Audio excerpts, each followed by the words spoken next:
What's going on, everybody? Do a little update video on my Losi 5T, giving you some of the updates that I've gotten. Over the past couple weeks, I've had nothing but parts coming to my house, courtesy of DDM Racing, and a couple here and there from eBay. Here, either way. So, in the last video, I showed you my new Losi 5T pipe that I got from Victory RC. There she is. Big, giant beast of a pipe. It really, truly wakes this truck up. I mean, if you compare that with the original, I mean, it's hard to tell.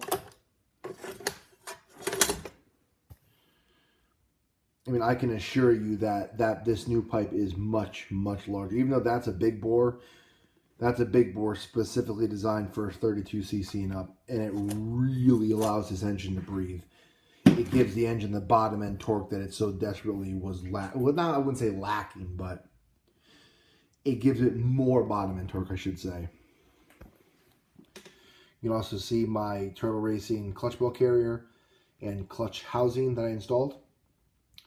Just to note, if you are running the Vertigo clutch bell the Vertigo clutch bell that runs the larger hex, I actually had to trim down my clutch bell, the back of it, because number one, the bell, if you saw the mark from the clutch, there was about an 1/8 inch of overhang hanging off the back of the housing that wasn't being touched by the clutch at all. And inside the Turbo Racing clutch housing, it's beefier and has larger bracing. The bell was actually hitting that. I mean, it was just barely touching it. So what I did is I took my Dremel, and I spent about 20 minutes carefully cutting a perfect straight line across my bell, and I actually used the grooves that the clutch made in the back where it wasn't getting cut a perfect line into it, and the clutch fits in there great, no overhang, no damage done, works great. Also, while I was in there, the factory clutch spring is a 6,000 RPM clutch spring when you buy a G320, or from what I'm told on DDM and on Zenova, that it is a 6,000 RPM clutch spring. I mean, it must be, because I put an 8,000 RPM clutch spring, and now it bites so much harder, like it revs and then it snaps in. It's a more aggressive launch. In the news, one other thing I'm changing is my upper camber links completely failed. They were just so worn out. So I picked up these stock upper camber links from Dollar Hobbies. For 19 bucks for front and rear, you can't really beat it. But I've always wanted those IRP links. I've been eyeing them on eBay for quite a while. There was a set of limited edition IRP camber links, front and rear, for $79.99. Long story short, I'm not going to bore you with the details. I sent an offer to them. We went back and forth, and we both came to an offer we agreed on. And so now, tomorrow, I will have front and rear upper camber links. I will have the IRP steering links, and I will have the IRP servo link. As you can see, my servo link is badly worn out, so that will be changed. That is the aluminum stereo horn, in case you guys are wondering, and that is a Team Chase drag link. I also have new rear lower control arms, and today I will be getting new front lower control arms, because the arms are badly worn out and there's a lot of play front to back. So all that will be changed when I change my diff cups. I had those Fast Lane Racing diff cups that I'm going to be installing. I have new oil coming today as well.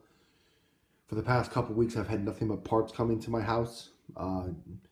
Did a lot of work on my Baja. I'll do in a separate another video all the work I've done to that and the finished product. But one thing that I finally just broke and bought was this truck has gone through many pull starts. I don't know why. My Baja has a G320 in it, and it's perfectly fine. My MTXL has a stock 29. It's over a year old, and it's still the stock pull start. This thing just, it eats pull starts. I don't know if it's the location of the engine, trying to pull it at an angle through the body. But I went through 2 stock pull starts, and then I bought the Killer RC pull start with the steel cable. And the steel cable didn't break, but then I broke the plastic cog. And then I upgraded to the metal cog from DDM. And this pull start has held up for quite a while. I have about probably at least 4 gallons of fuel through this pull start. So quite a few starts on this. And it finally failed, and I said, oh, I can't take this anymore. And I went out and did it. I bought the Turtle Racing V2 pull start.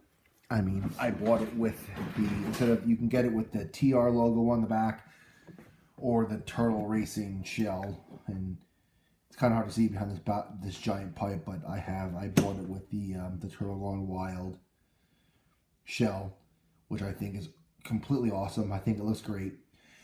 I do have an outerwears coming specifically for this, coming today as well. You can see I have all my other outerwears on the truck. So I will not be running this without the outerwears on that. Very important that you do that. Or that's just what I do. I always said that I would never spend $119 on a pull start. But, you know, you live once. I really, truly enjoy this hobby. And my opinion, you get what you get out what you put in. Necessarily, you don't have to buy a Turtle Racing pull start. I'm just a very big fan of Turtle Racing products. I don't have a lot on my T. I have the Turtle Racing, you know, air filter relocation, and then the clutch housing and the clutch carrier. But I have the starter. But on my Baja, I have a lot of Turtle Racing products. All the braces, all the shock tower braces, gearbox. It's all Turtle Racing. They make a very quality product. It's very strong. So I just choose to go with them. Plus the handle, it feels great. And it is almost, it's like a high torque starter because you get double the location from the dogs that go onto the cogs. It's basically a high torque starter, and it's very easy to pull this now. I know it's a bad thing, but listen to that sound. That's like the coolest sound ever, you gotta admit. But, so, that's the update video on my Losi 5T. I hope you guys enjoy it. And yes, I know I have to clean it. That'll be the next stage. So, with that said, let's close the lid. And put a lid on it. Alright, guys. Till the next video, I'll see you all later. Later, guys.